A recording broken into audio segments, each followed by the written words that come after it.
बिस्मिल्लाहिर्रहमानिर्रहीम नहमदुहु व नुसल्ली अला रसूलिहिल करीम अम्मा बाद फ़क़द क़ाल अल्लाहु सुब्हानहु व तआला वलियत्तवफ़ू बिल बैतिल अतीक़ सदक़ल्लाहु मौलाना अज़ीम। अज़ीज़ भाइयों, दोस्तों, बुज़ुर्गों, सबसे पहले तो आप तमाम ही हज़रात बहुत ही मुबारकबादी के काबिल हैं कि अल्लाह ताला ने आप लोगों के दिल में अल्लाह के घर की ज़ियारत का शौक़ और अल्लाह ताला ने आपके दिलों में बात डाली कि अल्लाह के घर की ज़ियारत करनी चाहिए। बहुत बड़ी बात है। हम सब जानते हैं कि हम अपने घर में उसी आदमी को बुलाते हैं जिसके साथ मोहब्बत होती है। आदमी दुश्मन को अपने घर में नहीं बुलाता।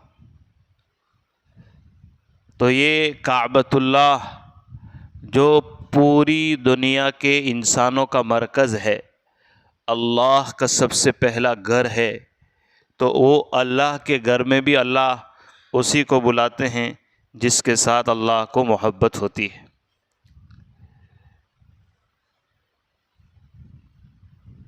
अल्लाह ताला ने कुरान करीम में, देखो, आज का कुछ बयान नहीं है, चालू बयान में भी आपको कुछ पूछना हो तो बिला तकल्लुफ़ पूछ सकते। अपने दोस्त कैसे बात करते, एक दो इस तरह से आज बात करेंगे अपने। और मैं कोशिश ये करूँगा कि बहुत डिटेल में, बहुत लंबाई के साथ, जितनी ज़रूरी चीज़ें हैं। बहुत सी मरतबा ऐसा होता है कि इतनी लंबी हज उम्रे की तरबियत का कैंप होता है कि जो नए जाने वाले साथी होते हैं उनको बेचारे को ये नहीं रहता कि मेरे को इसमें से करने का क्या, ये दुआ तो मेरे को याद नहीं, वो दुआ तो मुझे याद नहीं, अब क्या करूँगा। तो वो जो ज़रूरी, मैं आपको 5-10 मिनट के अंदर उम्रा की ज़रूरी बात बताऊँगा कि ये करना चाहिए, इसमें कुछ आगे पीछे होगा तो उम्रा नहीं होगा, और बकिया सुन्नत तरीक़े से उम्रा वो अलग से बयान करूँगा ताकि आपको समझ में आ जाए कि उम्रे के अंदर क्या चीज़ ज़रूरी है और कोई चीज़ ज़रूरी नहीं है। जैसे नमाज में बहुत सारी चीज़ फ़र्ज़ है, बहुत सारी चीज़ वाजिब है, बहुत सारी चीज़ सुन्नत है। सबसे पहले तो मेरे भाइयों, हम लोग जिस जगह पर जा रहे हैं वो जगह क्या है, उसका मकाम क्या है, वो हमें मालूम होना चाहिए। आदमी अब तो जिस जगह का भी प्रोग्राम बनाता है पहले से अपने दिमाग में वो चीज़ रखता है, तो फिर उसकी दिल की मोहब्बत उसके अंदर पैदा होती है। हमारा अकीदा है कि काबतुल्लाह ये हमारा क़िबला है, लेकिन क़िबला होने के साथ साथ दो नेमतें, ध्यान से सुनना, दो नेमतें काबतुल्लाह के ऊपर 24 घंटे बरसती है। दो नेमतें, एक तो दुनिया का मिडल है, काबतुल्लाह दुनिया का मिडल है। इसकी तामीर करने वाले सबसे पहले फरिश्ते थे, फिर कई अंबिया अलैहिमुस्सलातु वस्सलाम ने उसकी तामीर की है, उसके कई वाक़यात हैं। लेकिन मैं जो आपको बताना चाह रहा हूँ कि जिस घर की ज़ियारत के लिए और जिसका तवाफ़ करने के लिए आप जा रहे हो, उस घर के ऊपर 24 घंटे अल्लाह की दो नेमतें बरसती है। ध्यान से समझिए कौन कौन सी। इन्ना अव्वल बैतिन वुज़िअ लिन्नास लल्लज़ी बिबक्कत मुबारकन व हुदन लिल आलमीन। अल्लाह पाक फरमाते हैं कि हम काबतुल्लाह के ऊपर 24 घंटे दो नेमतें बरसाते हैं। ध्यान से समझिए, एक हिदायत की और एक बरकत की। समझना आप, किसके लिए? लिल आलमीन, दुनिया के अंदर जितने इंसान है तमाम के लिए दो नेमतें कहाँ कहाँ आती है? बोलो भाई, काबतुल्लाह के ऊपर। हिदायत किसको कहते हैं? हिदायत का आसान तर्जुमा सबको समझ में आए वो ये है कि आदमी इस तरीक़े से ज़िंदगी गुजारे 40 साल, 50 साल, 60 साल की, कि मरने के बाद वो जन्नत में चला जाए। हिदायत, ये जिंदगी, ये हिदायत। और दूसरी नेमत कौन सी बरसती है? ध्यान से सुनो, बरकत। कौन सी? बरकत। बरकत किसको कहते हैं? बरकत का मतलब ये नहीं है कि अल्लाह जो है आपके पास एक प्रॉपर्टी हो तो 2 हो जाए, 10,000 रुपया आपका वेजिस और तनख्वाह है तो 20 हो जाए। बरकत का मतलब ये है कि अल्लाह पाक ने आपको जिस हालत में रखा है, जिस नेमत में रखा है, जिस मकान में रखा है, जितने असबाब में रखा है, जितनी मिल्कत आपके पास है, जितनी ज़रूरत है, अल्लाह ताला वो सारी ज़रूरत अल्लाह ताला आपकी उस मिल्कत में, आपकी आमदनी में पूरी कर दे। आपको मोहताजी की ज़रूरत पेश ना है, आपको हाथ फैलाने की ज़रूरत पेश ना है। इसको कहते हैं बरकत। अब समझ पड़ गया बात? 2 चीज़ें मैंने बताई, कौन कौन सी भाई? एक हिदायत और दूसरी बरकत। तो अब बताओ, गरीब से गरीब, मालदार से मालदार, आलिम जाहिल, मर्द औरत, ये 2 नेमतें ऐसी है जो दुनिया के हर इंसान की ज़रूरत है कि नहीं? एक आदमी करोड़पति है लेकिन हिदायत नहीं है, तो इंसान के पास सब कुछ है लेकिन बरकत की नेमत नहीं, हर वक्त वो शिकायत कर रहा है, हर वक्त वो बेकरार बेचैन है। 2 नेमतें अगर किसी गरीब को मिल गई तो मालदार है, और अगर किसी मालदार को ये 2 नेमतें नहीं मिली तो गरीब है। अच्छा, अब ये 2 नेमतें हर एक की जरूरत है, तो कहां मिलती है? उसकी दुकान मक्का में है, काबतुल्लाह। अल्लाह पाक कुरान में फरमाते हैं, तो जब अल्लाह के रसूल सल्लल्लाहु अलैहि वसल्लम मेराज में गए तो अल्लाह पाक से बहुत सारी बातें हुई, तो फरमाया कि ये हिदायत और बरकत तो अल्लाह सारे इंसानों की ज़रूरत है, गरीब की भी मालदार की भी, और ये मिलती है मक्के में, काबा में। तो जो आदमी मालदार है, जो तंदुरुस्त है, वो तो उम्रा और हज करके आएगा और हिदायत और बरकत की नेमत लेकर आएगा। लेकिन अल्लाह के रसूल ने फरमाया, मेरे अल्लाह, मेरी उम्मत का बहुत बड़ा तबका गरीब है, मेरी उम्मत का बहुत बड़ा तबका बीमार होगा, वो हिदायत और बरकत लेना चाहे तो कहां जाए? कितनी अच्छी बात हमारे नबी सल्लल्लाहु अलैहि वसल्लम ने फरमाया, अल्लाहु अकबर। तो आप सल्लल्लाहु अलैहि वसल्लम को अल्लाह पाक ने फरमाया, कोई घबराने की ज़रूरत नहीं है। जो आदमी उम्रा और हज नहीं कर सकता, तो उसके इलाके में, उसके गांव में, उसके मोहल्ले में मस्जिद होगी ना, उस मस्जिद में वो 5 टाइम पहुंच जाए और नमाज पढ़ने के लिए अपना सीना किबले की तरफ करना शुरू कर देगा, तो वो हिदायत और वो बरकत जो अल्लाह काबतुल्लाह पर उतारते हैं, अल्लाह उसका हिस्सा दुनिया में बसने वाले हर नमाजी के दिल में उतारता चला जाएगा। आप समझो, मेरी बात समझिए। इसीलिए इस तरफ रुक करके नमाज पढ़े तो नमाज नहीं होगी, हालांकि अल्लाह तो यहां भी है, अल्लाह उधर भी है। इस तरफ क्यों? ये दिमाग में आप समझो, इस तरफ क्यों? इसलिए कि इस तरफ हमारा काबा है, और हमें हिदायत और बरकत की जरूरत 24 घंटे है कि नहीं? तो अजीज भाइयों, अल्लाह ताला ने तो आपको डायरेक्ट हिदायत और बरकत के मरकज की तरफ ले जाने का इरादा फरमाया, लेकिन अभी के जो हालात हैं उसमें ऐसा है कि जब आदमी के दिल में उस घर की अजमत, उस घर की बड़ाई, उसका शौक नहीं होता, तो हिदायत और बरकत की जगह जाने के बाद भी वो खाली हाथ वापस आता है। वहां जाने के बाद वो भी, उसकी नमाजें गई, उसकी आंखों का देखना सही नहीं। हालांकि उम्रा किसको कहते हैं मालूम है यीशु भाई? 4 चीज का नाम उम्रा है। अगर 4 चीज कर लो आप तो उम्रा हो गया। 2 फर्ज ने 2 वाजिब। उम्रे में कि भाई क्या होगा, क्या पढ़ने का, फिर क्या करने का, ये क्या, कुछ 4 चीजें खाली मैं आपको बताता हूं। कितनी चीजें? 4 चीजों का नाम उम्रा है।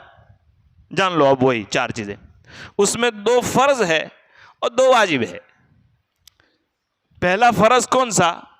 उम्रे की नियत से एहराम पहनना, यह फर्ज है। उम्रे की नियत से एहराम पहनना और तवाफ करना, यह क्या है? फर्ज है। और 2 वाजिब है। एक सफा मरवा की सही करना, यानी वहां 7 चक्कर लगाना और हलक करना, ये 2 वाजिब। आपका उम्रा हो गया, खत्म, बात पूरी हो गई। ये 4 चीजें याद रखना। लेकिन इन 4 चीजों के अंदर कुछ पाबंदियां हैं। देखिए, शुरू में तो ये है कि जब आप बम्बई से आपका फ़्लाइट है तो देखो रहबरी मेरी ये है कि जब आप सामान पैक करो न, 4 जोड़ी कपड़े ले जाओ कि 5 जोड़ी कपड़े ले जाओ, तो 4 जोड़ी कपड़े साथ में मत रखना। एक प्लास्टिक की थैलियाँ इस तरह की लेने की, एक जोड़ी कपड़ा, अंडरवेयर, बनियान, टोपी सब एक में रख देने का, ताकि जब ज़रूरत पड़े तो एक थैली आपने बाहर निकाली, वहाँ होता क्या है, ए मारी टोपी लाओ, ए मारी पहले तस्बीह नहीं मिले, क्योंकि वहाँ अफरा तफरी का माहौल होता है। आपने एक बैग इस तरह बनाई जिसमें एक जोड़ी कपड़ा है, आपकी ज़रूरत का चीज़ है, बहुत कीमती बात है ये। मौलाना सलाहुद्दीन साहब इस पर बहुत ध्यान देते थे, बार बार हम लोग जाते थे उस पर, हमको बहुत ताकीद करते थे। आपको कोई चीज़, एक बैग निकाले उसमें गंजी भी है, अंडरवेयर भी है, टोपी भी है ना, एक जोड़ी कपड़ा है, तो आपको इधर उधर कोई उलझ में आने की ज़रूरत नहीं, तैयारी में ये करें। 4 जोड़ी कपड़े बहुत है, 20 दिन तो उम्र का होता है, 15-20 दिन, 15 दिन तो 4 जोड़ी तो बहुत हो गए। देखो सामान जितना कम होगा इतना आपको सहूलत होगी। ज़रूरत की दवाएं, ज़रूरत के कपड़े, 2 जोड़ी एहराम और कम से कम 2 जोड़ी चप्पल, चूँकि ये ज़रूरत की चीज़ है, फिर एकदम से आदमी वहाँ उलझ में ना आ जाए, ये ज़रूरी सामान है। बाकी जितनी चीज़ें, अब तो टूरों में जाने वाले और प्राइवेट टूर जाने वाले माशाल्लाह हर किस्म का बहुत अच्छा खाना है, हर किस्म की वहाँ सहूलत है। एक बात, एक चीज़ भूल जाऊंगा, मैं बता देता हूँ, चूँकि सफ़ा और मरवा के अंदर, चूँकि अभी मेरा हज का अभी सफ़र हुआ है, तो मैंने देखा कि सफ़ा और मरवा में वो ठंडक बहुत है, तो फिर जो है सर्दी का ख़तरा ज़्यादा रहता है। तो आप अगर वो मोज़े ले जाओ, आधे वाले जो मोज़े आते हैं ना, आधा पहनने के, वो मोज़े से बहुत फ़ायदा होता है। एक तो 7 चक्कर, आदमी तवाफ़ में इतना नहीं थकता जितना सफ़ा और मरवा में थक जाता है, क्योंकि तवाफ़ करके फारिग होता है, फिर सफ़ा मरवा में चलना है आपको 7 चक्कर, तो वो चमड़े के मोज़े आप जो है पहनोगे, और एहराम की हालत में भी आप उसको पहन सकते हो, कोई मसला नहीं है। ऐसा समझ में आने, वो आधे मोज़े आते हैं ना, वो मोज़े एक जोड़ी ले लेने के, बहुत फ़ायदे की चीज़ है ये। एक बात तो इस तरह की आप तैयारी करेंगे।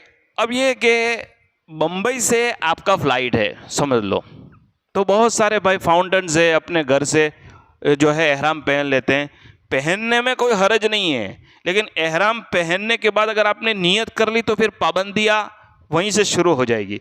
इसलिए बेहतर ये है कि सारी इमिग्रेशन की प्रोसीजर पूरी हो जाए, आपको जो है वेटिंग लॉन्ज में बिठा दिया जाए, तो वहाँ जो है सारी सहूलत होती है। इसलिए जो हैंड लगेज होगा ना, हैंड लगेज हमारा, एहराम उसमें रखने का, लगेज में रखोगे तो एहराम अंदर चला जाएगा, तो क्या मारो एहराम तो अंदर चालू है, तो वो हैंड लगेज में एहराम रखेंगे एक जोड़ी, उसका पट्टा, मिसवाक, जो है तस्बीह, आपकी जो भी चीज़ है, मतलब कि समझे मेरी बात, कहाँ, हैंड लगेज के अंदर, और हैंड लगेज के अंदर भी अलग से वो थैली, ताकि आपको उलझने की कोई ज़रूरत ना पड़े।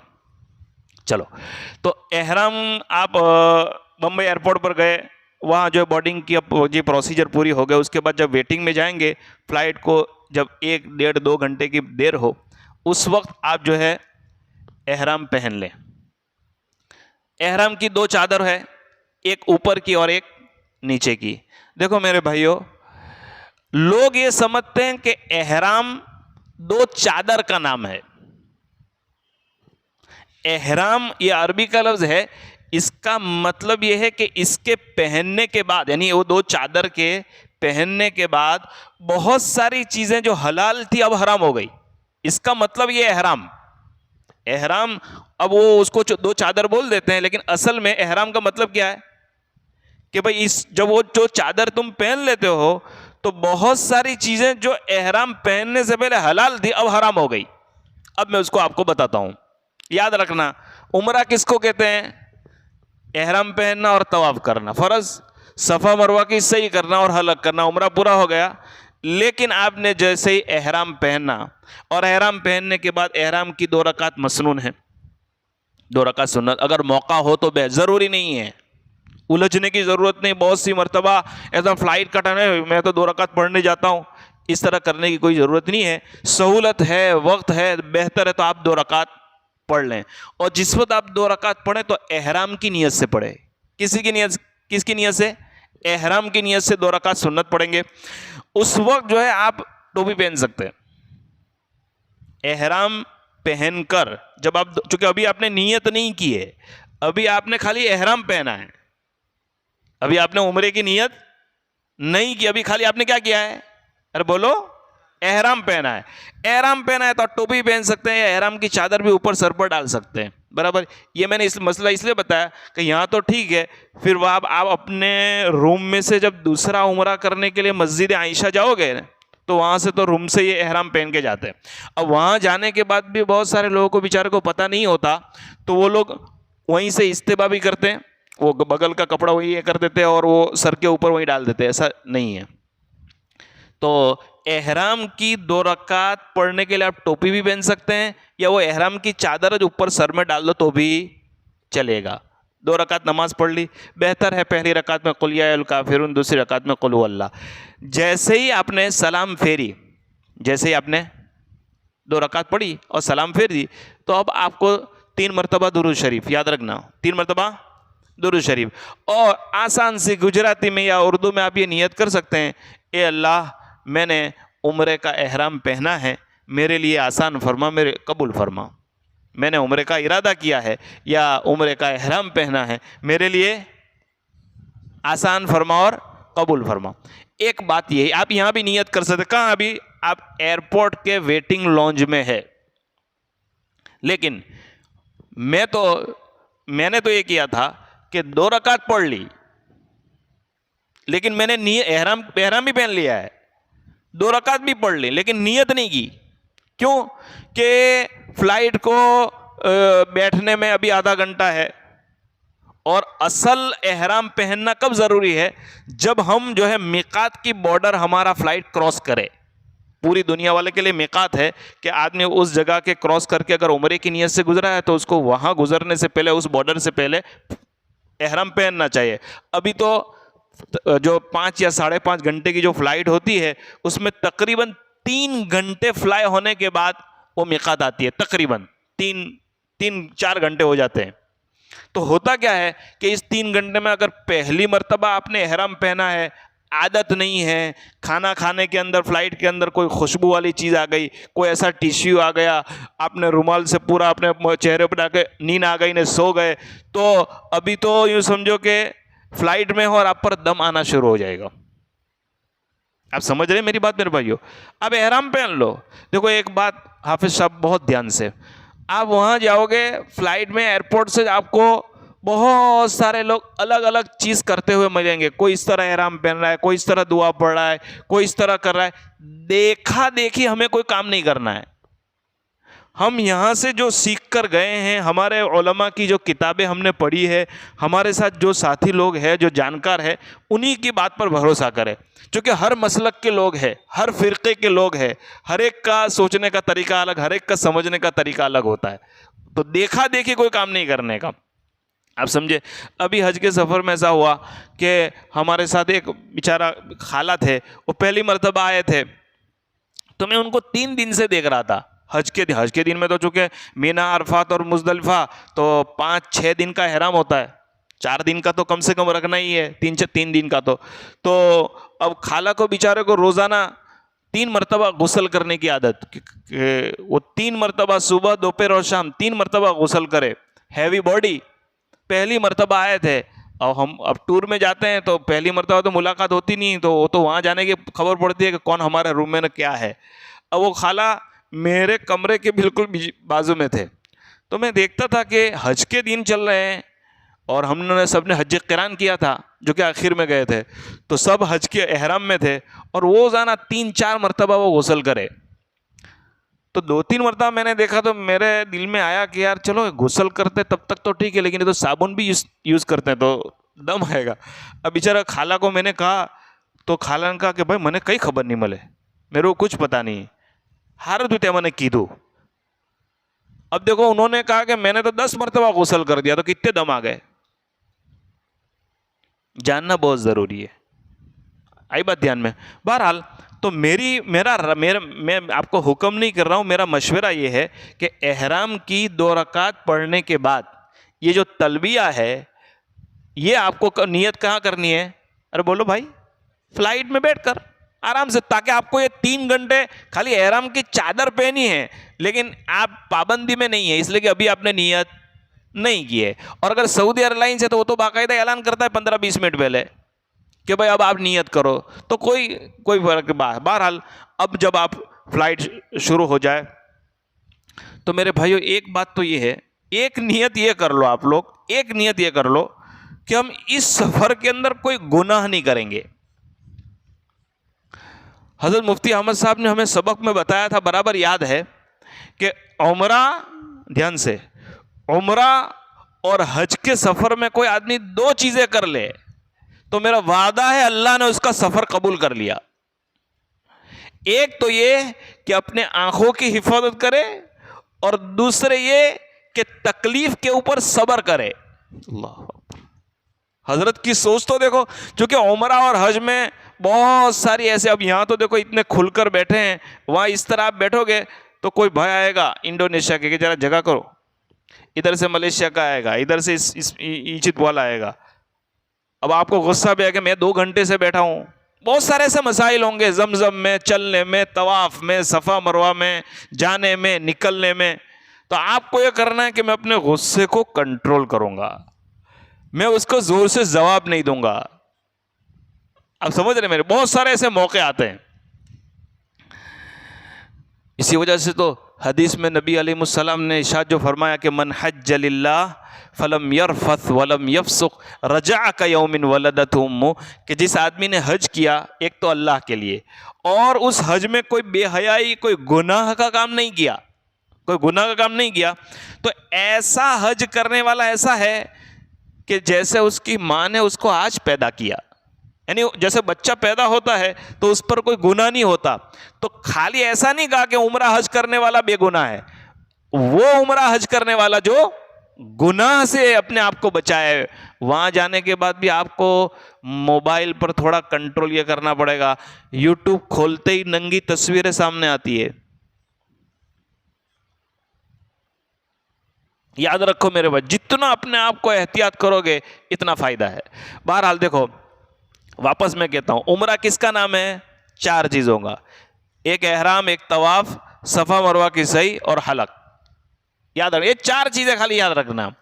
अब उम्रा शुरू हो रहा है, अब जब भी आप नियत करो, फ्लाइट में बैठकर नियत करो या पहले नियत कर लो, जैसे ही आपने नियत की कि अल्लाह मैंने उम्रे का एहराम पहना है, मेरे लिए आसान फरमा, कबूल फरमा, तो नियत करने के बाद अब 3 मरतबा तलबिया पढ़ना है। कितनी मरतबा? कम से कम। अब मैं पढ़ता हूं, आप मेरे साथ पढ़ो। लब्बैक अल्लाहुम्मा लब्बैक, लब्बैक ला शरीक लक लब्बैक, इन्नल हम्दा वन निअमत लक वल मुल्क ला शरीक लक, लब्बैक अल्लाहुम्मा लब्बैक, लब्बैक ला शरीक लक लब्बैक, इन्नल हम्दा वन निअमत लक वल मुल्क ला शरीक लक। याद रहेगा? आप कागज में लिखकर देखकर भी पढ़ सकते हैं, घबराने की कोई जरूरत नहीं कि मैं भूल ही जाऊँ होता है। कागज में लिख कर जाए, देख के पढ़ लेने का। अच्छा, लब्बैक नहीं, लब्बैक, लब्बे लब्बे नहीं, लब्बई, लब्बैक। याद रहेगा? लब्बैक 3 मरतबा आपने, इसको कहते हैं तलबिया, इसको कहते हैं लब्बैक। समझ में आ रही है बात? ये पढ़ने 3 मरतबा दुरूद शरीफ, 3 मरतबा लब्बैक और फिर 3 मरतबा दुरूद शरीफ। जैसे ही तुमने तलबिया पढ़ लिया, आपका उम्रा शुरू हो गया। अब तक उम्रा शुरू नहीं हुआ था, घर से निकले, खाया पिया, एहराम पहना, 2 रकात नमाज पढ़ी, आपका उम्रा शुरू। अब जैसे ही आपने तलबिया पढ़ी और नियत कर लिया, आपका उम्रा अब शुरू हो गया। अब उम्रा शुरू हो गया। अब देखिए, अब उम्रा शुरू हुआ है, तो अब आपको उम्रा शुरू होने के बाद, एहराम पहन लेने के बाद, नियत कर लेने के बाद, तलबिया यानी लब्बैक पढ़ने के बाद, अब बाज चीजें जो हलाल थी अब हराम हो गई। क्या क्या चीज? नाखून नहीं काट सकते, बाल किसी जगह का भी नहीं काट सकते, बाल नहीं काट सकते, नाखून नहीं काट सकते, खुशबू लगा नहीं सकते, किसी को भी नहीं लगा सकते, खुद भी नहीं लगा सकते। याद रखना आप लोग इस बात को। चाहे वो खुशबू साबुन की हो, चाहे वो इत्र की हो। ऐसे टिश्यू पेपर आने लगे हैं कि जिसमें खुशबू है। बहुत सारी चीज़ें ऐसी है कि जिसमें खुशबू होती है, उससे अपने आप को बचाएं। नाखून नहीं काटेंगे, बाल नहीं काटेंगे, खुशबू नहीं लगाएंगे, औरत की तरफ सेक्स की निगाह भी नहीं डालेंगे। साफ बात, अपनी बीवी के साथ। समझ में आ रही है बात? सोहबत तो जायज़ ही नहीं है। समझ में आ रही बात? इसका खूब ख्याल रखें। शिकार नहीं कर सकते और शिकार की तरफ इशारा नहीं कर सकते। ऐसा तो मसला आता नहीं है, लेकिन ये पाबंदी है, इसलिए मैं आपको कह देता हूँ। इतनी चीज़ें क्या हो गई, ज़रूरी हो गई एहराम में। याद रहेगा भाई? नाखून नहीं काट सकते, बाल नहीं काट सकते, खुशबू नहीं लगा सकते, सिले हुए कपड़े नहीं पहन सकते। सिले हुए कपड़े जैसे हम लोग पहने हुए हैं, वहाँ आपको बहुत सारे ऐसे लोग मिलेंगे जो सिले हुए कपड़े के साथ भी जो है उम्रा कर रहे हैं। आपको देखा देखी कोई काम नहीं करना है। हमें तो 2 एहराम की चादर और उस पर जो पट्टा है वही पहनना है उम्रे के अंदर। ठीक है, याद रहेगा? ठीक है, तो ये पाबंदियां हैं। अब जो है इन पाबंदियों के साथ अगर गलती से आदमी ने चेहरे ऊपर हाथ पड़ा और दाढ़ी का 1-2 बाल आ गया, सर के 1-2 बाल नीचे आ गए, तो उससे कोई घबराने की जरूरत है। काटना नहीं है, तोड़ना नहीं है। अगर हम चेहरा वुजू कर रहे थे और वुजू करते करते एक बाल हाथ में आ गया तो क्या होगा? कहीं घबराने की जरूरत नहीं है। अच्छा, एक और पाबंदी एहराम की हालत में रह गई। एहराम की हालत में जो एहराम की चादर है ना, वो भी मुंह के चेहरे के ऊपर ढांकना नहीं है। जो एहराम की चादर होगी ना, एक चादर तो नीचे बांधेंगे और एक चादर ये हम लोग इस तरह ऊपर बांधेंगे ना, तो उसको ऐसा करके नहीं रखने का। इसलिए हमारे बुजुर्गों ने तो यहां तक बताया है कि वुजू करने के बाद भी इस तरह पूंछ ले, पूरा इसको छुपावे नहीं। लेकिन इस तरह अगर आपने पूछ भी लिया तो कोई दम नहीं आएगा। रात का अक्सर हिस्सा आप लपेट के सो गए तो इसके अंदर दम की शक्ल आ सकती है। भाई आप समझ रहे मेरी बात? और ये भी बता दूं कि अगर गलती से, भूले से खाना खाने के बाद लोगों को है कि भाई साबुन से हाथ धोने का, हाथ में चिकनाहट रहती है, आदत है घर में, तो अगर किसी धोना नहीं चाहिए, लेकिन अगर गलती से धो लिया तो उस पर दम नहीं है। पूरे बदन पर जो है आप साबुन लगाओगे तो फिर क्या होगा? दम आएगा। हाँ, लेकिन अगर हाथ धो लिया तो कुछ 100-200 रुपये इंडियन या वहाँ के एतबार से 20-25 रियाल आपको सदका दे देना चाहिए। एक बात है, देखो उम्रा और हज तो ऐसा है कि उसके लिए बहुत लंबा टाइम चाहिए। ये जितनी बड़ी बड़ी चीज़ें हैं मैं आपको बता रहा हूँ, अगर कोई चीज़ समझ में ना आए और आप वहाँ तकलीफ में, तो आप मेरा नंबर रखना, मुझे व्हाट्सअप से खाली वॉइस छोड़ना कि भाई मैं इस हालत में, मेरे से भले थे, हाफिज़ साहब भी आपके साथ है, तो इंशाल्लाह आपको जवाब मिल जाएगा। ठीक है, तो उम्रा की पाबंदी याद रह गई भाई। वो जो ऊपर वाली चादर या कोई दूसरी, जैसे आप मक्के पहुँच गए और रात का टाइम है और आपका बदन थका हुआ है, आपको ऐसा है कि अभी हमको उम्रा नहीं करना है, और बेहतर भी यही है कि आप मक्का पहुंच गए और मक्का पहुंचने के बाद हर एक को फिक्र रहती है कि जल्दी उम्रा हो जाए, एहराम काढ़ी नाखो। और एहराम काढ़ के कहाँ जाएगा तू भाई? इसलिए कि जितने दिन मक्के में रहेगा अब तो एहरामत पहनने का है, इसलिए जल्दी करने की कोई ज़रूरत। अगर आपका उम्रा हो गया तो रूम में आप कपड़े पहन सकते हैं। आपको अब जब हरम शरीफ जाना है तो वहाँ तो एहराम ही पहनना है, और हरम शरीफ जाना ही पड़ेगा, इसलिए कि थोड़ी देर के बाद नमाज का टाइम, इसलिए जल्दी करने की कोई ज़रूरत नहीं। एक बात उम्रे में किसी ने सीख ली ना, तो उसका उम्रा ने हज आसान। क्या? जल्दी नहीं करने की, उतावर नहीं। हर एक आदमी को वहाँ फिक्र होती है कि मेरा तवाफ जल्दी पूरा हो जाए ना, मेरी सही वहाँ जल्दी पूरी हो जाए। तो उसमें होता है कि उसमें ऐसी गलती हो जाती है जिससे दम वाजिब हो जाता है, जल्दी से, आराम से। समझ में आ रही बात? ठीक है। अच्छा, अब आप जब जिद्दा उतरे, जिद्दा उतरने के बाद भी आप एक बात याद रखें, फ़्लाइट के अंदर अगर कोई नमाज आपकी क़ज़ा हो गई या किसी वजह से आप नहीं पढ़ पाए, बेहतर तो हमारे बुजुर्गान दिन तो ये फरमाते हैं अगर फ़्लाइट में भी जगह हो ना हो करके पढ़ लेनी चाहिए और बाद में उसकी क़ज़ा भी कर लेनी चाहिए। अगर आप फ़्लाइट में नहीं पढ़ पाए तो आप पहले देखें, सामान कहीं जाने का नहीं है, आपका टूर ऑपरेटर आपको लिए बगैर कहीं जाने का नहीं है, वहाँ उम्रे का सिक्का लगने के बाद सामान ना निकलेगा तो वहीं पास में ही, अब तो सऊदी ने बड़े बड़े वहाँ इबादत खाने बनाए हैं और सामने ही है, आप वहाँ छुट्टी हुई जो एक दो नमाज़ें वो नमाज़ें पढ़ ले। एक बात याद रखना, आप सफ़र में हैं, आप जा रहे हैं मक्का, आप मदीना नहीं जा रहे अभी, अब आपका अभी आपका इरादा कहाँ का है? मक्का। और मक्का जाने का, अभी आप मक्का पहुँचे भी नहीं हैं। हाँ, बहुत समझने जैसा मसला, अभी आप रास्ते में जिद्दा में हैं, तो अगर आपको ज़ोहर की नमाज़ बाकी रह गई, असर की नमाज़ बाकी रह गई, ईशा की नमाज़ बाकी रह गई, तो आपको कितनी पढ़नी है? 2 रकात। आप सफ़र में हैं, अभी आप कहाँ हैं? सफ़र में, और आप मक्का पहुँच गए, जो आपकी होटल है वहाँ जाकर अगर आपने नमाज़ पढ़ी तो भी देखा जाएगा कि आपका मक्का में 15 दिन या उससे ज़्यादा रहने की नीयत है। ऐसा तो है नहीं, 7 दिन या हाफिज़ साहब के 13 दिन है, तो आप मक्के के अंदर भी मुसाफिर है। मतलब क्या, जो सफ़र की नमाज़ें छूटी वो मक्का जाकर भी अगर आपको पढ़नी है तो कौन सी पढ़ने की? कसर ही पढ़ने की। देखो ये अच्छा मसला याद आ गया, 2 ही रकात पढ़ेंगे, याद रखना बराबर।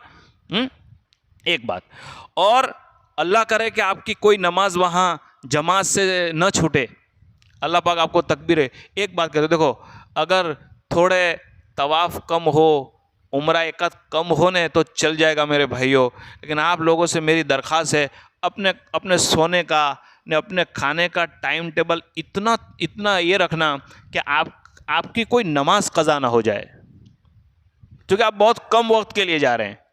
देखो एक बात बहुत तवज्जो के साथ मेरे भाइयों, ये सफ़र ऐसा है कि आप इस सफ़र के अंदर फ़्लाइट, खाना, शॉपिंग, इसको दिमाग में से थोड़ी देर के लिए हटा दो। आप ये करो कि हमको अल्लाह को राज़ी करने के लिए जाना है, अल्लाह को राज़ी करने के लिए जाना, मैं इबादत करने के लिए जा रहा हूँ, मैं उस जगह जा रहा हूँ जहाँ सारे नबियों के कदम लगे हुए हैं, मैं उस जगह जा रहा हूँ जहाँ सहाबा के हाथ लगे हुए हैं, सहाबिया के हाथ लगे हुए हैं। देख लो, जो आदमी शॉपिंग में और इधर उधर के में गए तो उसके 10-20 दिन कहाँ पूरे हो गए पता भी नहीं चलेगा। बहुत एहतियात के साथ रहना। देखो एक किस्सा सुनाता हूँ, फिर मैं उम्रे के थोड़े मसाइल बताऊँगा। हज्जाज बिन यूसुफ बड़ा जालिम बादशाह गुजरा है, वो काबतुल्लाह का तवाफ़ कर रहा था साहब, और उसने एक मुसलमान को देखा कि वो काबतुल्लाह के सामने बैठकर दुआ मांग रहा है और बहुत रो रहा था, वो दोनों आंख से अंधा था, वो दुआ मांग रहा था। लेकिन हज्जाज ने देखा कि दुआ मांग रहा है, रो भी रहा है, लेकिन उसका दुआ में ध्यान नहीं है, खाली खाली दुआ मांग रहा है, रो रहा था लेकिन दुआ में ध्यान नहीं था। हज्जाज को गुस्सा आया, उसने अपना तवाफ अधूरा छोड़ा और उसके पास आया और कहा कि देख तू मेरे को जानता है? कि नहीं। देखा कौन? देखा मैं हज्जाज हूँ। क्या दुआ मांगता है? कि अल्लाह मेरी आंखें वापस लौटा दे। तो इस तरह कोई दुआ मांगते? ध्यान से अल्लाह के सामने ध्यान से मांग, तवज्जो से मांग, दिल लगा के मांग।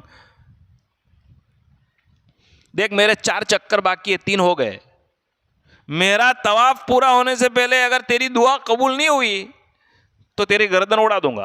वो हज्जाज था, वो तो जो कहता था वो करता था, बिल्कुल रियल वाकया है।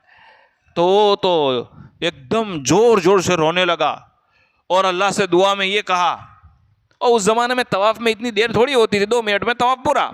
उसने दुआ में ये कहा अल्लाह से कि अल्लाह अब तक पूरी ज़िंदगी में आपसे आंखें मांग रहा था, अब तो मेरी ज़िंदगी का मसला है अब तो मेरी ज़िंदगी, और ये हज्जाज जो है मुझे मार देगा। 1 मिनट इतनी ध्यान से दुआ मांगी सुबह उसने, अल्लाह की कसम मस्जिद में बैठकर कहता हूँ, उसका तवाफ पूरा नहीं हुआ हज्जाज का, अल्लाह ने उसकी दोनों आंखें वापस लौटाई। आप कौन सी जगह जा रहे हो यार, आप कौन सी जगह जा रहे हो? आप ध्यान से एक मरतबा काबा को देखो, मोहब्बत से देखो, मोमिन के दिल से आंसू आ जाते। काबा है हिदायत और बरकत का मरकज, ध्यान के साथ करना, तवज्जो के साथ करना। आप वहाँ से कुछ ले कर नहीं आओगे तो कोई चीज़ दुनिया, यहाँ हर चीज़ मिलती है। अपने आँखों की खूब हिफाजत करना मेरे भाई। बहरहाल अब आप वहाँ पहुँच रहे हैं, अपने मक्का पहुँच गए। एहतियात रखना नाखून बाल का, खुशबू न लगाएं, जल्दी ना करें, अपने साथियों का ख्याल करें, सामान बवान ये करके अपने आप पहुँच गए। अब जैसे आपने होटल में पहुँचे, थकान होगी, नींद का तकाजा होगा, तो आपको अगर ये है कि रात के 10 बजे का बाद का वक्त है मक्का पहुंचने का, तो बेहतर है वो टाइम उम्रा करने का, बहुत अच्छा है। गर्मी भी नहीं होगी और 9:30-10 बजे के बाद भीड़ इतनी ज़्यादा नहीं रहती। लेकिन अगर मगरिब में पहुंचे हैं या समझो कि दोपहर में पहुंचे हैं, ऐसा कोई टाइम है मक्का पहुंचने का, तो बेहतर अगर नींद का तकाजा है तो 2-3 घंटे नींद कर लें, आराम कर लें, सो लें अगर नमाज का टाइम नहीं है तो। और अगर साथी खुश है, हसास है कि नहीं हमारे पास इतनी एनर्जी है कि हम एक मरतबा उम्रा करके ही आराम करते, तो भी कोई हर्ज नहीं है। आप खाना खा सकते हैं, पानी पी सकते हैं, चाय पी सकते हैं, ड्रिंक पी सकते हैं, खुशबू लगा नहीं सकते, खुशबू सूंघ नहीं सकते, ये सारी बातें याद रखें। ठीक है मेरे भाइयों, टॉयलेट जाने के बाद भी आदमी साबुन से हाथ नहीं धोएगा, याद रखना मेरे भाइयों, इस बात को खूब ध्यान रखें। अच्छा, अब जब असल उम्रा अब शुरू हो रहा है कि आपने नियत कर लिया और आप जो है काबतुल्लाह जा रहे हैं, एहराम पहन रखा है। आप में से बहुत सारे ऐसे भाई होगा जो अपनी इन दोनों आंखों से पहली मर्तबा अल्लाह के घर को देखेंगे, काबतुल्लाह को देखेंगे, समझ में आ रहा है, काबतुल्लाह का दीदार करेंगे। तो अब जो है काबतुल्लाह के दरवाजे, बाहर के दरवाजे इतने बड़े बना दिए मलिक अब्दुल अजीज़ वगैरह कि आप जैसे ही होटल के बाहर आओगे या वो सफ़ेद टाइल्स के पास आओगे तो आपको वहीं से काबा नज़र आएगा। पहले ऐसा था कि बहुत करीब जाकर काबा नज़र आता था, तो वो है ना कि भाई जब काबतुल्लाह पर पहली नज़र पड़े तो जो दुआ मांगो उसकी दुआ कबूल होती है। एक बात, आप जिस वक्त होटल से निकलो ने तो अपने गुनाहों को याद करते हुए, अल्लाह की मदद को याद करते हुए, इस जज्बे के साथ, और आपको क्या क्या मांगना है अल्लाह के सामने। मौलाना सलाहुद्दीन साहब तो यूँ कहते हैं कि पहली मरतबा काबतुल्लाह पर नज़र पड़े तो ये दुआ मांगने की, अल्लाह तू मुझे मुस्तजाबुद दावत बना दे, यानी ये अल्लाह मैं जो दुआ मांगूँ मरते दम तक अल्लाह मेरी सारी दुआ कबूल फरमा। तो आपकी सारी दुआ कबूल होगी अभी भी और उसके बाद जो मांगोगे वो भी, क्योंकि वो ऐसा होता है कि काबतुल्लाह के जब नज़र पड़ेगी और वहाँ दुआ मांगने खड़े हो गए, अभी 1 मिनट नहीं होगी कि वहाँ की पुलिस आपको खड़े कर आगे चलो, वहाँ खड़े नहीं रहने देंगे आपको। तो बहरहाल आप जब होटल से जाने लगे, जैसे ही आपको काबा नज़र आए, गिलाफ काबा, काबा यानी गिलाफ, चूँकि वो पत्थर तो अब उन्होंने बन गिलाफ होगा, तो पर्दा जैसे ही नज़र आए अब फौरन हाथ उठाकर वही दुआ करना, आहुजारी के साथ, सच्चे दिल के साथ, गुनाहों को याद करते हुए। यकीनन ये दुआ का बहुत अच्छा मौका है, आप उस वक्त दुआ कर लें। और दुआ करने के बाद बहुत तवाज़ु के साथ, अकड़ कर नहीं, घमंड करके नहीं, बहुत तवाज़ु के साथ, अल्लाह का घर है, अल्लाह का अदब करते हुए, एहतराम के साथ अब आपको मताफ में दाखिल होना है। देखिए, ज़्यादातर मलिक अब्दुल अजीज़ गेट से जाना बहुत आसान है, और याद रखना अगर आपके साथ व्हीलचेयर वाला कोई नहीं है तो आपको एस्केलेटर से नीचे ही उतर कर तवाफ़ करना है, क्योंकि ऊपर बहुत बड़ा तवाफ़ होता है। अगर आपने एहराम पहनना है तो कोई मसला नहीं है। और कभी ऐसा होता है हाफ़िज़ साहब कि एहराम भी पहना है लेकिन नीचे उतरने नहीं देते, तो वो नमाज के आधा घंटा पहले और नमाज का जो भीड़ का टाइम होता है उस टाइम वो लोग मताफ में जाने, तो उसमें जल्दी नहीं करने लगी। अगर नीचे नहीं जाने दे तो साइड पर जहाँ है वहाँ थोड़ी देर बैठ जाओ, दुआ मांगो, फिर जब नीचे, इसलिए कि ऊपर करोगे तो बहुत देर हो जाएगी। जो तवाफ़ आधा घंटा पौने घंटा है वो 1.5 घंटा, 1 घंटे से ऊपर हो जाएगा। तो एस्केलेटर से मलिक अब्दुल अजीज़ से बहुत आसान है। मलिक अब्दुल अजीज़ थोड़ा आगे जाएगा, आपको एस्केलेटर आएगा और एस्केलेटर से सीधा आप मताफ में, और सीधे मताफ में जाएंगे तो अब आपको क्या करना है, आपकी नज़र नीचे रहेगी, लब्बैक पढ़ते रहना है। क्या, कब लब्बैक पढ़ना है? जब से आपने एहराम की नियत की है, फ्लाइट में बैठे बैठे, बस में बैठे बैठे, खाते खाते, ये आपका ये समझो कि ये तस्बीह अभी आपकी ये है, बाकी सब तस्बीह छोड़ दें, बार बार लब्बैक अल्लाह। कब तक पढ़ना है? तवाफ शुरू होने तक। तवाफ शुरू करना है, अब लब्बैक बन, अब लब्बैक बन। आप लब्बैक पढ़ते हुए पहुंचे। अब जैसे आप ग्रीन लाइट के बाद, चूंकि अब वो काली पट्टी तो निकाल दी, इसलिए आपको ग्रीन लाइट देखनी है। ग्रीन लाइट वहां लगी हुई है, उसके सामने जाएंगे तो आपको दिखेगा कि सारे लोग नियत कर रहे हैं। वहां जाके क्या करना है? ए अल्लाह, मैं उम्रे का तवाफ करता हूं, मेरे लिए आसान फरमा, कबूल फरमा, मेरे लिए आसान फरमा, कबूल फरमा। ठीक है। अच्छा, नियत करते वक्त ये जो ग्रीन लाइट है ना, ये ग्रीन लाइट इधर होगी तो हमको ये तरह सीना करेंगे, ये सीना डायरेक्ट हजर अस्वद की तरफ, जहां से हमको तवाफ शुरू करना है।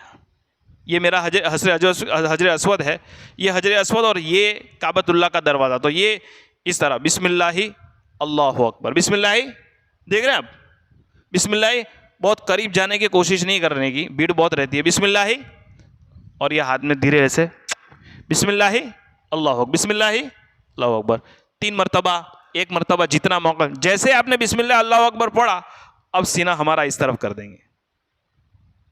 एक बात याद रखें, तवाफ के दौरान, तवाफ के बीच में हमारा सीना काबतुल्लाह के यानी काबा की तरफ ना हो।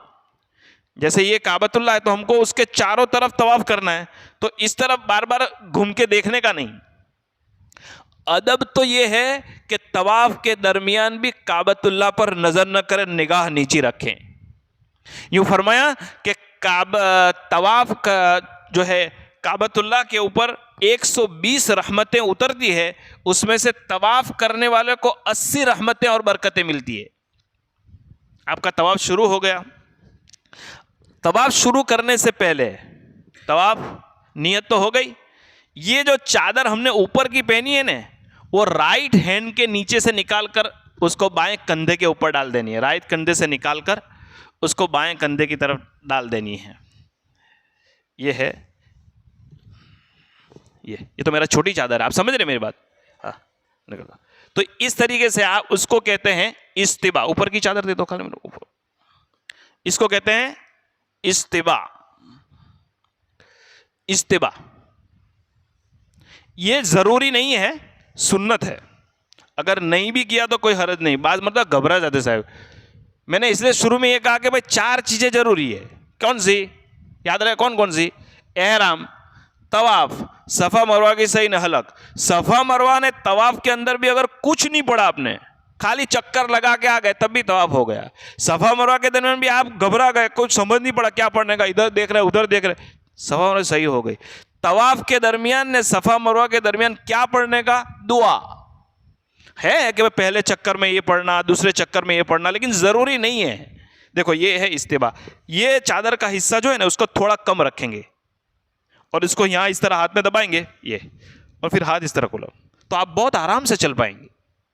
आप देखें दोनों कोने को ये नहीं करेंगे, दोनों कोने को इस तरह नहीं करेंगे, ये थोड़ा ये करके फिर यहां से निकाले, ये यूं, ताकि ये कपड़ा अंदर दब जाएगा, ये ऊपर। अल्हम्दुलिल्लाह, ये कपड़ा भी बहुत अच्छा है माशाल्लाह। भाई याद रहेगा आप लोगों? हाँ, तो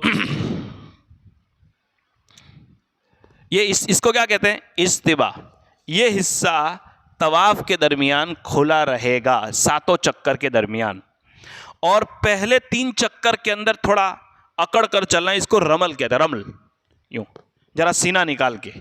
लेकिन चूंकि भीड़ इतनी होती है कि रमल हो नहीं सकता, लेकिन अगर जगह मिल जाए तो रमल कर लेना चाहिए। यूं पहले 3 चक्कर में, पहले आपने हजर अस्वद से राइट में, तो एक बुजुर्ग रहमतुल्लाह अलैह पहली मर्तबा हज पढ़ने गए साहब, तो वो हजर अस्वद से उन्होंने तवाफ शुरू किया, तो इस तरफ तवाफ चालू करा, लेफ्ट में, राइट में जाना है ना, वो लेफ्ट में। तो एक भाई मिले, चाचा क्या करते हैं? क्या तवाफ लेफ्ट में नहीं राइट में होता है। क्या तूने कहां से पढ़ा? तो कि फला ने बुजुर्ग की किताब में पढ़ा। तो बुजुर्ग वही थे जिन्होंने किताब लिखी थी, वो तवाफ कर रहे हैं लेफ्ट में। पढ़ना अलग चीज है, ये प्रैक्टिकल अलग चीज है। आपको ऐसा लग रहा है, लेकिन जब वहां जाओगे ना, तो आपको इतना याद आएगा कि अच्छा हो हम लोग सीख कर आए। राइट में आपने तवाफ शुरू किया, अच्छा रमल करना है, क्या करना है? अब तो हतीम का हिस्सा उन्होंने बंद कर दिया, वो अंदर किसी को जाने नहीं देते, लिहाजा हतीम के हिस्से को भी तवाफ में शामिल कर लेना है। तो तवाफ करते करते करते हतीम की तरफ आए, फिर इधर इस तरफ आए, फिर रुकने यमानी की तरफ आए, और वापस तुम कहाँ आ गए? हजर अस्वद, जहाँ से तवाफ शुरू किया था, एक चक्कर पूरा करके हजर अस्वद के पास आए। अब आप हजर अस्वद आया तो आपको वापस ऐसा होने की ज़रूरत नहीं है। बहुत सारे हमारे एशियन लोग समझते नहीं है, तो वो अरबी लोग गुस्सा भी करते हैं, क्योंकि वो भीड़ वहीं करते हैं। बिस्मिल्लाह, अल्लाहु अकबर, अल्लाहु अकबर। तो एक 20 सेकंड 30 सेकंड सारा मजमा वहां खड़ा रहेगा, तो पीछे अरे भाई एक गाड़ी अब नहीं देखते हम लोग, थोड़ी देर के लिए रुकती है तो उसके पीछे कितनी ट्रकों की लाइन लग जाती है। तवाफ के दरमियान रुकना है ही नहीं, पहले खाली नियत कर ली, बात खत्म। उसके बाद जैसे ही आपका एक चक्कर पूरा हो और आप हजरत अस्वद की तरफ आओ, सीना आपका कहाँ है, उस तरफ, राइट, जहां जाना है हमें। ये तरीका है, कितना अच्छा है। बस क्या करना है, बिस्मिल्लाह, बिस्मिल्लाह ही बोलो भाई, बिस्मिल्लाह ही अल्लाह। अब चले, बराबर है। वो 7 दाने की तस्बीह साथ में रखने की भूल जाते हैं, भीड़ इतनी होती है, पसीना इतना होता है कि तीसरा चलता है कि चौथा चलता है, फिर भूल जाते हैं। इसलिए वो तस्बीह जो है, आपको ये तस्बीह इस तरह रखने की, जैसे ही एक चक्कर हो तो उसको ऊपर ले लेने का, याद रख के, और दूसरा हो तो दूसरा, इस तरह के ये 7 चक्कर याद रहेगा। शुरू किया था नियत करके, मैं उम्रे का तवाफ करता हूँ, मेरे लिए आसान फरमा, कबूल फरमा, बिस्मिल्लाह अल्लाहु अकबर, एक चक्कर लगा के आकर रमल करना है, इस्तिबा करना है। इस तरह आपके 7 चक्कर पूरे हो जाएंगे। 7 चक्कर पूरे होंगे और 8वां आपका बोसा होगा। चक्कर 7 होंगे और बोसा कितना होगा, 8वां। बोसा कर लिया, ये आपका तवाफ क्या हो गया भाइयों। अच्छा, ये इसको क्या बोलेंगे, इस्तिबा, ये सुन्नत है। रमल ये सुन्नत है। जरूरी क्या है, तवाफ है। अगर किसी भाई का तवाफ के दरमियान वुजू टूट गया, क्या करे, घबरा जाते, क्योंकि वो वुजू करने का कहाँ है, वो मेरे साथी लोग वहाँ फिर कोई साथ बात देता बेता नहीं, क्या तू पची कर ले जाएंगे, बराबर, तो वो घबरा जाता है बेचारा। देखो, अगर तीसरे चक्कर में, दूसरे चक्कर में, चौथा चक्कर अभी पूरा नहीं हुआ और आपका वुजू टूट गया, तो वुजू करके चले जाने का, वहाँ वुजू वहाँ नीचे है। ये मलिक अब्दुल अजीज़ है ना, उसके राइट हैंड के पास वहाँ वुजू खाना भी है, बाहर जाने की ज़रूरत नहीं है, वहीं वुजू। आप किसी को पूछोगे कि वुजू, तो आपको वुजू करने के लिए बताएगा, वहाँ वुजू कर ले और वापस तवाफ शुरू करना पड़ेगा। और अगर 5वें चक्कर में या 6ठे चक्कर में या 7वें चक्कर में वुजू टूटा, तो दोनों गुंजाइश है। बाज़ हज़रात फरमाते हैं कि नहीं, तवाफ पहले से करना चाहिए, लेकिन ये भी है कि अगर 5वें 6ठे 7वें चक्कर में वुजू टूटा, तो जहाँ से वुजू टूटा है वहीं से आपको क्या करना पड़ेगा, तवाफ चालू करके पूरा कर दे। याद रहेगा भाई। कोई चीज़ ऐसी है जो आपने नहीं समझी है, इसमें कोई चीज़ पूछना है आपको तवाफ में, बराबर हाफिज़ साहब। तवाफ हो गया। अब हाँ, कि भाई तवाफ हो रहा है और नमाज का वक्त हो गया, तो देखो एक बात वहाँ क्या है कि नमाज का कोई फिक्स टाइम नहीं है। भले वो टाइम लेते हैं, लेकिन कभी 10 मिनट जल्दी भी करते, कभी 10 मिनट एकदम जल्दी भी खड़ी कर देते हैं, और कभी ऐसा होता है कि सुन्नत का टाइम नहीं देते। तो बेहतर ये जो अगर हमारे साथ मस्तूरात हो ना, वो हमारे साथ, हमारी माँ, हमारी बहन, बीवी तवाफ कर रही है, तो जैसे ही अजान हो ना, तो जो औरतों की नमाज पढ़ने का तरीका जगह अलग है, लोग मानते नहीं हैं। ये मसला भी ध्यान से है कि अगर जिस जगह हम लोग काबतुल्लाह मताफ में नमाज पढ़ते हैं, हमारे आगे अगर औरत है, तो इस लाइन में जितनी मर्द होंगे उनकी सबकी नमाज़ें क्या हो जाएगी, फासिद हो जाएगी। मसले मुहाजात उसको कहा जाता है अरबी में। औरत दाएं बाएं देख लेने का, आगे पीछे, औरत की नमाज फासिद नहीं होगी, मर्द की नमाज फासिद होगी। औरतों के नमाज पढ़ने का डिपार्टमेंट अलग है, तो हमारी माँ बहनों को उस जगह भेजे जहां मर्द बैठे, वहां ना भेजे। इसलिए उनको क्या करना पड़ेगा, तीसरा चक्कर चल रहा है, चौथा चल रहा है, अजान हो गई तो तवाफ अधूरा छोड़ दें, और अधूरा छोड़ के क्या करेंगे, औरत को उस जगह आप जा सकते हैं। वो ऐसा नहीं कि भाई सीना किबले से फिर गया, ऐसा कुछ भी नहीं, आप जा सकते हैं। उनको छोड़ दो और उनको एक जगह बता दो कि देख, नमाज पढ़ने के बाद ये गेट के पास, ये नंबर के पास, ये टाइल्स के पास आ जाने का। क्योंकि आपको नमाज अलग जगह पढ़ेंगे, औरत अलग जगह नमाज पढ़ेगी, तो आप कहेंगे सलाम फिरने के बाद तू यहाँ आ जाना, ठीक है। अब जैसे ही वापस तवाफ शुरू करोगे, नमाज पढ़ने पहले फ़र्ज नमाज पढ़ लेने की, सुन्नतों के साथ। तवाफ के बाद अगर आपका तवाफ असर और मगरिब के दरमियान ख़त्म हुआ है, यह भी मसला बहुत चला हज में, अगर आपका तवाफ असर और मगरिब के दरमियान, तो अभी 2 रकात नहीं पढ़नी है, इसलिए कि असर मगरिब के दरमियान कोई नफिल नहीं है या कोई दूसरी नमाज नहीं है असर की कज़ा के अलावा उस दिन की, ठीक है। तो अब ये आप 2 रकात तो क्या, हाँ, तो लोगों का क्या जो है सही शुरू नहीं कर सकते, तो बेहतर तो ये है कि तवाफ के बाद 2 रकात पढ़ के क्या करें। लेकिन अगर कोई मकरू वक्त है, अगर आपको सही करने में जल्दी है, कोई ऐसा है, तो आप सही शुरू कर सकते हैं और बाद में भी 2 रकात पढ़ सकते हैं भाई, ठीक है। लेकिन अगर जोहर बाद फजर बाद रात को है तो तवाफ करने के बाद आप याद रखने का, तवाफ करने के बाद काबतुल्लाह के दरवाजे के बिल्कुल सामने जाएंगे तो वहां से आपको सफा मरवा का रास्ता दिखाएंगे, वहां लिखा हुआ होगा, ये वहां सफा और मरवा लिखा हुआ है। तो सफा मरवा जाना है तो वहां आकर आपको 2 रकात पढ़नी है। क्या पढ़नी है?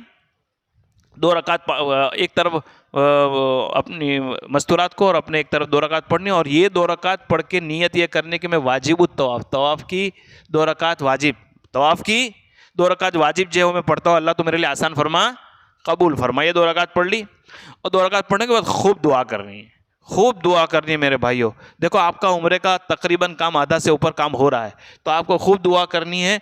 और दुआ करने के बाद आपका बदन भी थोड़ा थका होगा। अब जो है पेट भर के जमजम का पानी पीना है। जमजम के पानी में आपको नॉट कोल्ड और ठंडा, नॉट कोल्ड वहाँ लिखा हुआ है। जितने कूलर है ना उसमें जो है अक्सर कूलर तो ठंडे के होते हैं, लेकिन एक कूलर उस पर लिखा होता है नॉट कोल्ड, यानी इसमें ठंडा नहीं है, सादा, गला खराब नहीं हो जाए। यूँ फरमाया कि मोमिन है ना, मोमिन जिसके दिल में ईमान है वो पेट भर के जमजम पिएगा, और जो गैर मुस्लिम है, काफिर है, वो जमजम का पानी पेट भर कर नहीं पी सकता। तो आप अपने ईमान की निशानी बताए, पेट भर के पानी में पेशाब करने जाने पर कोई घबराने की जरूरत नहीं है, बहुत सारे बाद में कर ले आप पेशाब, इस्तिंजा, कोई पेट भर के जमजम का पानी पिए। और जमजम के पानी को बहुत सारे लोग वहाँ देखते होंगे कि इधर उधर वो वुज़ू करने में लगा देते हैं और बहुत सारा एहतियात करें। जैसे अगर हम यहाँ होते तो जमजम का पानी कितनी अदब और एहतराम से करते हैं, इस तरह खूब सैर होकर पिए। जमजम पीने के बाद वहीं से उन्होंने पुल बना दिया है चढ़ने का, वहीं से बना दिया है, जल्दी नहीं करने की। अब आपको जाना है सफ़ा मरवा, जो कि आपका तवाफ तो हो गया। अब सफ़ा में वहाँ जाकर आपको नीयत करनी है, सफ़ा के पास जाकर, ये अल्लाह मैं उम्रे की सही कर रहा हूँ, उम्रे की सही मेरे लिए आसान फरमा। हो गया, समझ में आ रही बात। और ये बोलना भूल गए ने सफ़ा मरवा की सही कर ली तो हो गई। तवाफ में गए ने नीयत भूल गए तब भी, अरे बोलो तवाफ हो गया, इसलिए कि आप तवाफ कर रहे तो नीयत है ही नहीं, इसलिए घबराने की कोई जरूरत नहीं है। वहां जाकर बेहतर है कि काबतुल्लाह की तरफ जाकर थोड़ा क्या कर लें, दुआ कर लें। वहाँ इस तरीके से जो इस्तिलाम बिस्तिलाम, वहाँ इस्तिलाम नहीं है, कहाँ सफ़ा में, वहाँ जाके भी लोग बिस्मिल्लाह अल्लाह अकबर करते हैं। नहीं, सफ़ा पर जाकर थोड़ी देर के लिए जहाँ से थोड़ा सफ़ा के ऊपर चढ़ोगे तो आपको वहाँ से काबतुल्लाह नज़र आएगा, वहाँ खड़े करके अल्लाह में उस वक्त असल सफ़ा में दुआ करने का है कि अल्लाह मैं इस्माइल अलैहिस्सलाम की याद में और हमारी माँ हाजरा की याद में सफ़ा और मरवा के दरमियान चक्कर। अल्लाह पाक कितनी गर्मी थी, पहाड़ था, पानी नहीं था, और पानी की तलब में अल्लाह उसने चक्कर लगाया था। अल्लाह ठंडक में एसी के अंदर मैं तो चल रहा हूँ, उस तलब के साथ समझ में आ रही बात, वो दुआ मांगे और इस्माइल अलैहिस्सलाम और हज़रत हाजरा को याद करें, आपके अंदर एनर्जी पैदा हो जाएगी। उसके बाद आपको सही शुरू करना है। सफ़ा से सही शुरू होगी, सफ़ा से मरवा 1 चक्कर, मरवा से सफ़ा 2, सफ़ा से शुरू होगी सही और पूरी कहाँ होगी, मरवा। एक बात यह कि सफ़ा और मरवा के दरमियान 2 ग्रीन लाइट आएगी, जिसको मिलैन अखज़रैन कहते हैं। वहाँ मर्द हजरात को ज़रा तेज़ी के साथ दौड़ना है, सुन्नत है। आप देखेंगे लोग दौड़ते ही होंगे, औरत को नहीं, मर्द को। और मेरे भाइयों, जो लोग पहली मर्तबा जा रहे हैं, या पहली मर्तबा नहीं लेकिन अगर औरत साथ में, माँ नानी दादी साथ में है, अपनी बीवी साथ में रखें। सफ़ा और मरवा के दरमियान भी और तवाफ़ के दरमियान भी उनको साथ में, जल्दी ना करें, समझ में आ रही बात। लिहाजा ये जो हरी लाइट है उसमें थोड़ा तेज़ी के साथ दौड़ेंगे। बेहतर है कि तवाफ़ में 3रा कलमा 4था कलमा, और यहाँ भी जो है 3रा और 4था कलमा, सुबहान अल्लाह वल्हम्दुलिल्लाह वला इलाहा इल्लल्लाह वल्लाहु अकबर वला हौला वला कुव्वता इल्ला बिल्लाह। बहुत सारे हजरात जो है वो किताब लेकर आते हैं, पढ़ सकते हैं, कोई हरज नहीं।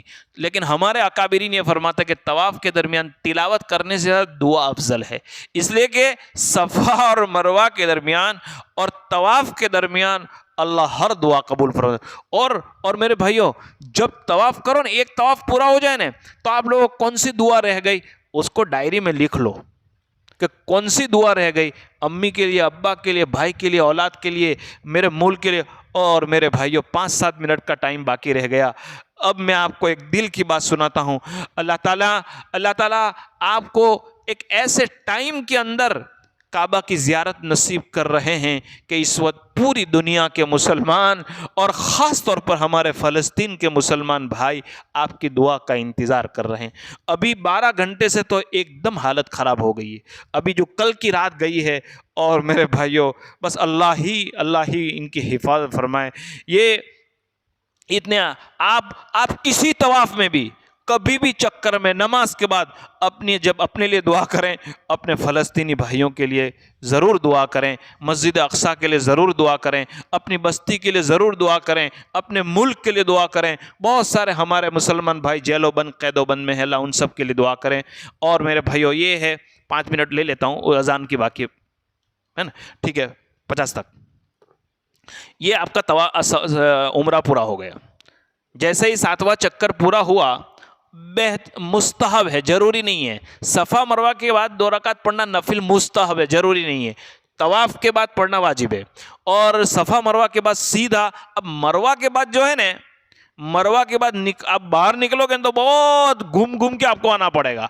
तो एक काम करना, मरवा पर जैसा ही सफ़ा, अभी मैं जाके आया ना हज में, इसलिए बताता हूँ, मरवा में जैसा ही सही पूरी हो तो वापस थोड़ा चलकर सफ़ा की तरफ आना है, अंदर एसी में, और वहाँ से उन्होंने रास्ता दिया है बाहर निकलने का। वहाँ से बाहर निकलोगे तो सीधा अब्दुल अजीज़ गेट आएगा, और अब्दुल अजीज़ गेट के सामने ही हलक करवाने वाले आपको वहीं बाहर मिलेंगे, 10 रियाल 15 रियाल। उसको खाली एक रिक्वेस्ट करना कि भाई मैं तेरे पास हलक करवाता हूँ, लेकिन साबुन यूज़ मत करना, इसलिए कि अभी आप एहराम में हो, अभी आप जो है नाखून काट नहीं सकते, बाल काट नहीं सकते, खुशबू लगा नहीं सकते। तो आप इतना कहो कि भाई तू मेरे हलक करवा देना, लेकिन साबुन यूज़ मत करना, तो वो तैयार हो जाएगा। आप वहाँ जो है हलक करवा लें। जैसे ही आपने हलक करवा लिया, आपका उम्रा पूरा हो गया। औरतों के मसाइल उसकी जगह पर है, वहाँ बयान होंगे। मेरे भाइयों, मदीना मुनव्वरा के अंदर तो अल्लाह ताला आपको बार बार ले जाए, मोहब्बत के ले जाए, दुरूद शरीफ। एक बात है, हम किसी के घर जाते हैं, किसी दोस्त के, रिश्तेदार के यहाँ, तो कोई ना कोई हदिया ले जाते हैं। अल्लाह के घर जाते हैं, क्या हदिया लेकर जाए? ये फरमाया अल्लाह को कोई हदिये की ज़रूरत नहीं है। रसूल अकरम सल्लल्लाहु अलैहि वसल्लम के दर पर, आपके रोज़े पर, आपकी ज़ियारत के लिए जा रहे हैं। एक बात बताऊं, मैं आपको एक बात बताऊं, रोज़ाए रसूल क्या है? हमारे नबी हमारी कब्र में जिंदा है। जैसे आप करीब होगे ना, अल्लाह के रसूल अपनी आंखों से हमको देखेंगे, हमारे सलाम का जवाब देंगे। तो हमारे अकाबिरीन तो ये फरमाते हैं, कम से कम 3000 मरतबा दुरूद शरीफ पहले से पढ़ ले।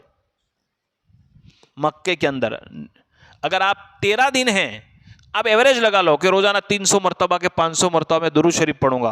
और वो दुरूद शरीफ जरूरी नहीं है कि 3000, 1000 हो तो 1000, 1500 हो तो 1500।